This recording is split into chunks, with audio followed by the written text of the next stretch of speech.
Friends, ఎలా ఉన్నారు? ఈరోజు మనం ఉల్లి వడియాలు తయారు చేసుకుందామండి. ఈ వడియాలు చాలా చాలా బాగుంటాయి.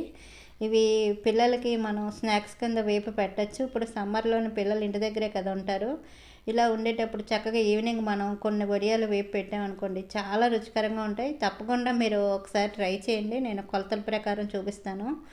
అంటే ఇవి తినేటప్పుడు మనం పకోడీ తినేటట్టు చాలా బాగుంటాయండి. వేపేటప్పుడే మనకి స్మెల్ అనేది చాలా బాగుంటుంది. అంటే ఇందులో మనం ఉల్లిపాయ వేసుకొని పెట్టుకుంటున్నాం కాబట్టి చాలా చాలా రుచికరంగా ఉంటాయి వడియాలు. తప్పకుండా ఒకసారి ట్రై చేయండి. నేను కొలతల ప్రకారం చూపిస్తాను. సగ్గుబియ్యము ఈ స్పూన్ తోటి నేను ఒక 3 స్పూన్లు సగ్గుబియ్యం ఉన్నాయి. రాత్రి శుభ్రంగా కడిగి వాటర్లో వేసి నానబెట్టుకున్నానండి. మొన్న మార్నింగ్ వడియాలు పెట్టుకునేటప్పుడు రాత్రే సగ్గుబియ్యం నానబెట్టుకోవాలి. చూడండి, చక్కగా ఈ విధంగా మనం సగ్గుబియ్యం నానిపోయి దీన్ని పక్కన పెట్టుకుందాం. ఇప్పుడు వడియాలుకి పెట్టుకోడానికి ఇలా గిన్నె తీసుకోండి. అంటే కొంచెం దలసరగా ఉన్న గిన్నె అయితే మన వడియాలు పెట్టుకోడానికి బాగుంటుంది. ఈ గిన్నెలోని 4 కప్పులు నీళ్ళు పోసుకోండి. వీడియోని ఎక్కడ స్కిప్ చేయకండి, నేను కొలతల ప్రకారం చూపిస్తాను.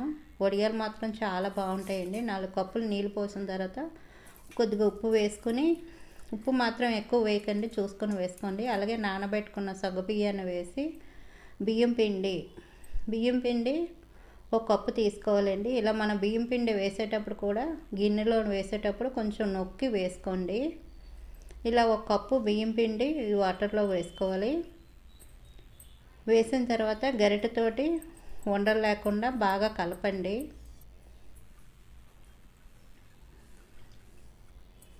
చూడండి, ఇలా ఉండలు లేకుండా చక్కగా కలుపుకున్నాం కదా. ఇప్పుడు గ్యాస్ మీద పెట్టుకుని గ్యాస్ని మీడియంలో పెట్టి ఇలా కలుపుకోవాలి.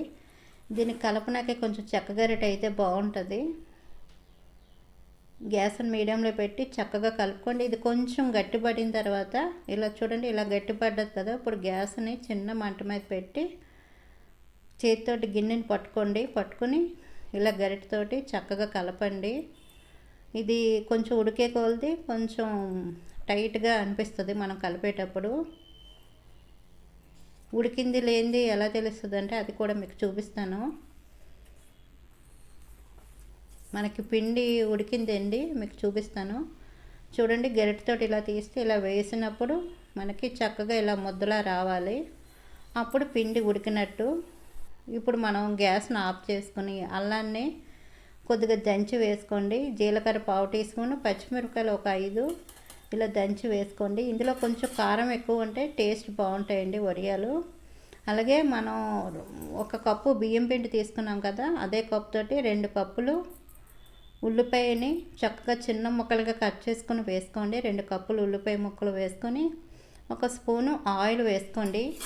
అంటే ఆయిల్ ఎందుకంటే కొంచెం మనం పిండి అంటుకోకుండా చక్కగా వస్తుందండి. ఇవన్నీ వేసిన తర్వాత నేను ముందే గ్యాస్ ఆఫ్ చేసుకున్నాను.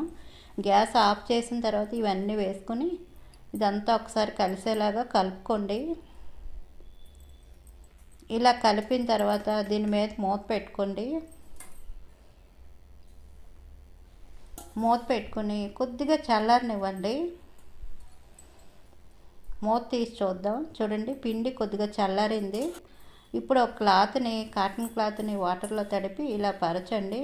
దీన్ని మనం మేడ మీదైనా పెట్టుకోవచ్చు, లేదంటే మనకి ఎండ లేనప్పుడు కొంచెం గాలి తగిలే చోట కూడా పెట్టుకోవచ్చు. ఇవి ఫ్యాన్ కిందైనా ఆరుతాయండి వడియాలు. వీలైతే మీకు ఎండ వస్తుందంటే ఎండలో పెట్టుకోండి. నేనైతే ఎండలోనే పెట్టుకుంటున్నాను. కాటన్ క్లాత్ని తడిపి వీడియోలో చూపించినట్టు ఈ విధంగా మన వడియాలను పెట్టుకోవాలి. మనకి చేతికి అంటుకుంటుంది అనిపిస్తే వాటర్లోని చేతిని తడిపి ఇలా పిండిని మనం చక్కగా ఇలాగా వడియాలు పెట్టుకోవాలి. వడియాలు మాత్రం చాలా రుచికరంగా ఉంటాయండి, చాలా చాలా బాగుంటాయి. మనం ఇక్కడ వడియాలు వేపుతుంటే పక్కింటికి వాసన వస్తాయండి. అంత అంటే స్మెల్ అంత బాగుంటుంది. ఉల్లిపాయ మనం వేసుకొని పెట్టుకుంటున్నాం కాబట్టి తప్పకుండా ఒకసారి మీరు ట్రై చేయండి. ఇలా నేను వడియాలన్నీ పెట్టిన తర్వాత 2 రోజులు ఆరిన తర్వాత మీకు చూపిస్తాను. 2 రోజులకి చక్కగా ఈ విధంగా ఆరిపోయండి. ఇప్పుడు క్లాత్ మేయించి మనం వడియాలను ప్లేట్లో తీసుకుందాం.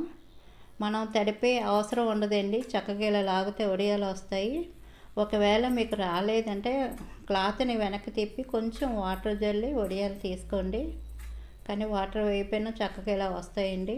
మనం వడియాల్ని ఫ్యాన్ కిందైనా పెట్టుకోవచ్చు, లేదంటే ఎండలో అయినా పెట్టుకోవచ్చు. చక్కగా ఇలా ఆరిపోయిన వడియాలన్నీ ఒక ప్లేట్లో తీసుకుందాం. చూడండి, ఇన్ని వడియాలు వచ్చాయి. ఇలా పెద్ద ప్లేట్లో వేసుకుందాం. ఇలా వేసిన తర్వాత మరలా ఒకరోజు ఎండలో పెట్టుకోండి. ఎండ వీలు లేనప్పుడు ఫ్యాన్ కిందైనా గాలి తగిలే చోటైనా పెట్టుకోండి. నేనైతే ఎండలో పెట్టుకుంటున్నాను. ఒకరోజు ఆరిన తర్వాత ఇలా చక్కగా వడియాలన్నీ ఇలా మనకి చక్కగా ఆరాలండి. ఆరితేనే అప్పుడు మనకి స్టోర్ చేసుకోవచ్చు. ఒక 2 సంవత్సరాల పాటు మనం స్టోర్ చేసుకోవచ్చు. వడియాలు ఆరిన తర్వాత మనం ఇలా డబ్బాలో నేను స్టోర్ చేసుకుంటున్నాను. చాలా బాగుంటాయండి. పిల్లలకైతే చాలా బాగా నచ్చుతాయి. సమ్మర్లోని చక్కగా ఇంటి దగ్గర ఉంటారు కదా పిల్లలు, ఇలా వేపి మనం ఈవినింగ్ స్నాక్స్ కింద పెట్టచ్చు. తప్పకుండా ఒకసారి మీరు ట్రై చేయండి, చాలా బాగున్నాయి అంటారు. ఇలా డబ్బాలో స్టోర్ చేసుకోవచ్చు. ఇప్పుడు మీకు వేపు కూడా చూపిస్తున్నాను. ఆయిల్ కొంచెం వేడైన తర్వాత వడియాలు వేసుకుని గ్యాస్ మీడియంలో పెట్టి ఇలా కలుపుతూ వడియాలు వేపుకోండి. మనం సాంబార్తో తినచ్చు, లేదంటే ఉట్నోటిని చక్కగా మనం 3-4 అప్పుడు మనకి స్నాక్స్ తినాలనిపించేటప్పుడు ఇలా వేపుకోండి, చాలా బాగుంటాయి. వీడియో నచ్చితే మాత్రం ప్లీజ్ లైక్ చేయడం మర్చిపోకండి. నేను ఒక వడియం మీకు తిని చూపిస్తాను. చక్కగా క్రిస్పీగా చాలా బాగుంటాయండి. చూడండి ఎంత బాగా సౌండ్ వస్తుందో. వీడియో నచ్చితే ప్లీజ్ లైక్ చేయడం మర్చిపోకండి.